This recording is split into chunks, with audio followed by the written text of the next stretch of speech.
विषय चल रहा है, ईश्वर को भली भांति इस प्रकार से जानना योग्य है।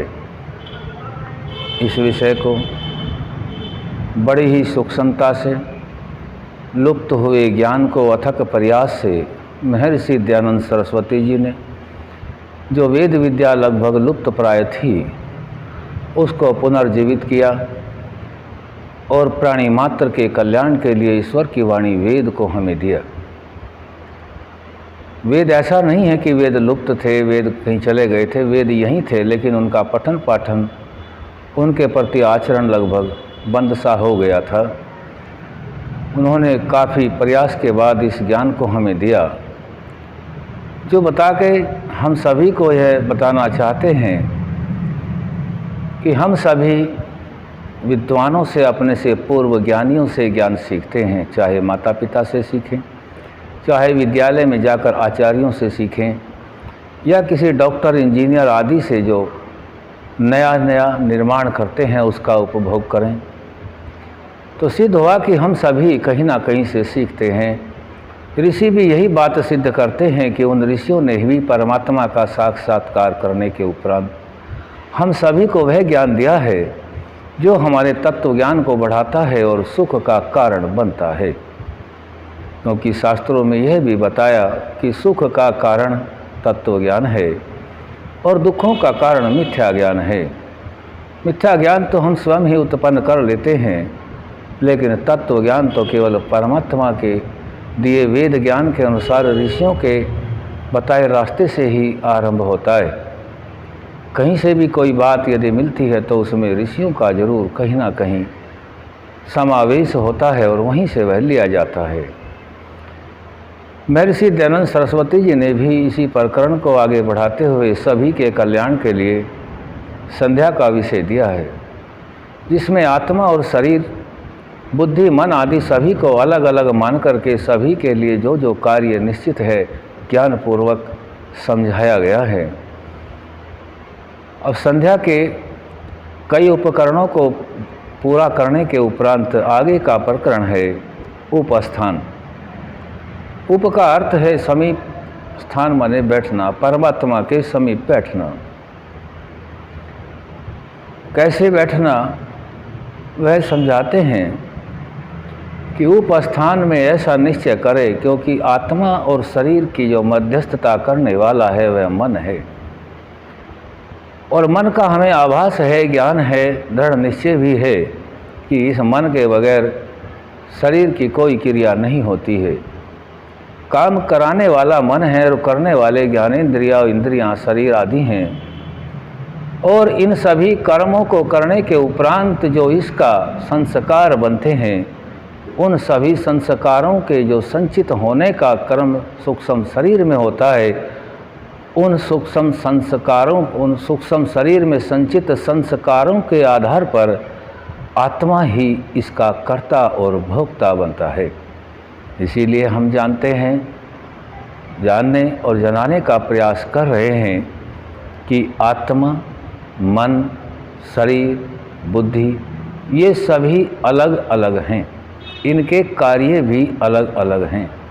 इन सब का बनाने वाला एक है। केवल आत्मा की उन्नति के लिए परमपिता परमात्मा ने आत्मा को यह दोनों शरीर दे रखे हैं।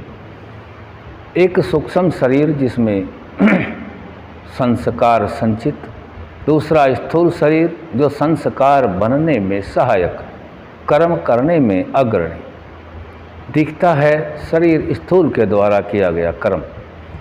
तो इन मंत्रों को उच्चारण करने से पहले मंत्र अर्थ और अर्थ के प्रति भावना उत्पन्न हो, इसके लिए उपस्थान रखा गया है। जब पीछे के प्रकरण पूरे होते हैं तब यह प्रकरण आता है उपस्थान। परमात्मा न्यायकारी है, कल्याणकारी है, सर्व विद्या युक्त है, किसी के साथ कोई भेदभाव नहीं है, सभी प्राणी मात्र के पिता तुल्य है। परमात्मा सेव्य है और हम सेवक हैं। परमात्मा अनंत है और आत्मा एक देशीय है। परमात्मा सर्वत्र विद्यमान है, लेकिन आत्मा सर्वत्र नहीं, एक ही जगह रह सकता है। आत्मा प्रकृति के साथ जुड़कर के ही कर्म करता है। परमात्मा को प्रकृति से जुड़ने की कोई आवश्यकता नहीं है, क्योंकि यह सभी कुछ तो परमात्मा में ही समाया हुआ है। आत्मा में कुछ समाया हुआ नहीं। आत्मा तो साधन लेकर के ही कार्य करता है, और वह साधन आत्मा स्वयं उत्पन्न नहीं कर सकता। आत्मा तो केवल संचित संस्कारों के आधार पर परमात्मा की न्याय व्यवस्था से शरीरों को पाता है, चाहे मनुष्य का शरीर हो या अन्य किसी का जो कर्मानुसार बनता है उस शरीर में हो। तो ऐसा विचार करके उपस्थान मंत्रों को अपना हृदयंगम करना है। जैसे परमात्मा न्यायकारी है, हम भी न्यायकारी होंगे। कल्याणकारी परमात्मा है, हम भी कल्याणकारी होंगे। परमात्मा सर्व विद्या युक्त है। सत्य विद्या को हम सभी ग्रहण करें और असत्य को छोड़ते जाएं, क्योंकि जो प्राणी मात्र का उद्देश्य है, जो आर्य समाज का उद्देश्य है, संसार का उपकार करना है, जिससे शारीरिक, आत्मिक और सामाजिक उन्नति होती है। फिर एक नियम में यह भी बताया गया है कि सत्य को ग्रहण करने में और असत्य को छोड़ने में सर्वदा उद्यत रहना चाहिए, क्योंकि यह जो नियम इसलिए बनाया गया है क्योंकि असत्य आना स्वाभाविक है। लेकिन असत्य का जब भी ज्ञान हो जाए तभी उसको छोड़ देना मानवता है, और उस पर अड़िग रहना, अन्य किसी असत्य के आगे सत्य को स्वीकार न करना, ये हठ है, दुराग्रह है, अविद्या है। इससे बचना है, क्योंकि परमात्मा के हम उपस्थान मंत्रों का जप कर रहे हैं, वह परमात्मा हम सभी के द्वारा किए गए सभी कर्मों को यथावत जानता है। मनुष्य 3 प्रकार से ही कार्य कर सकता है। मनुष्य मन से कर्म करता है, वाणी से करता है और शरीर से करता है। किसी भी स्थान पर मनुष्य कर्म करे, किसी भी समय कर्म करे, उस सभी स्थानों पर और सभी समयों के जितना भी समय, कहीं भी रात्रि का हो, दिन का हो, परमात्मा सर्वत्र विद्यमान होता है। हम सभी के अंदर भी है और बाहर भी है, अर्थात वह परमात्मा मेरे चारों ओर विद्यमान है। मैं कोई ऐसा कर्म न करूं मुझे दुख भोगना पड़े। परमात्मा की व्यवस्था को जान करके मुझे अपने तत्व ज्ञान के द्वारा मार्ग की उन्नति को प्रशस्त करना है। ऐसा विचार करके यह उपस्थान मंत्र रखे गए हैं, अर्थात परमात्मा को पूर्ण समर्पण कर देना है, तभी उन्नति संभव है। मनुष्य का अपना कोई ज्ञान नहीं है। परमात्मा का ध्यान तो सभी करते हैं, आशा करते हैं कि हम सभी परमात्मा को समर्पण भाव भी दें। जब तक समर्पण नहीं होगा, तप नहीं होगा, त्याग नहीं होगा, संयम नहीं होगा, चाहे हम कितने ही प्रयास कर लें, हम सभी को फिर भी अंत में धर्मात्मा, पुरुषार्थी, योगी, विवेकी, चरित्रवान आदि के अनुसार ही चल करके इस मार्ग को तय करना होता है। हर मार्ग के अपने नियम होते हैं। इस मार्ग पर चलने के भी यह नियम हैं, जो कुछ नियम तो महर्षि पतंजलि ने अष्टांग योग के माध्यम से दे दिए हैं, और कुछ नियम सत्यार्थ प्रकाश में बहुत सारे नियम दिए हुए हैं।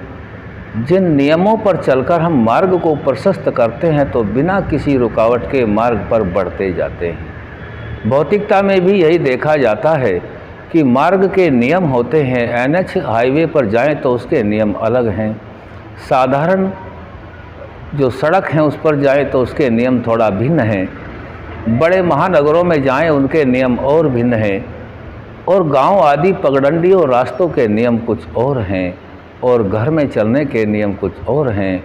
इसी प्रकार से यहाँ भी उपस्थान मंत्रों से पहले ऋषियों के द्वारा दिए गए कुछ मार्ग हैं, नियम हैं, जिनको अपना करके ही हम आगे बढ़ना है, जिसके लिए स्वामी जी ने विशेष बल दिया है।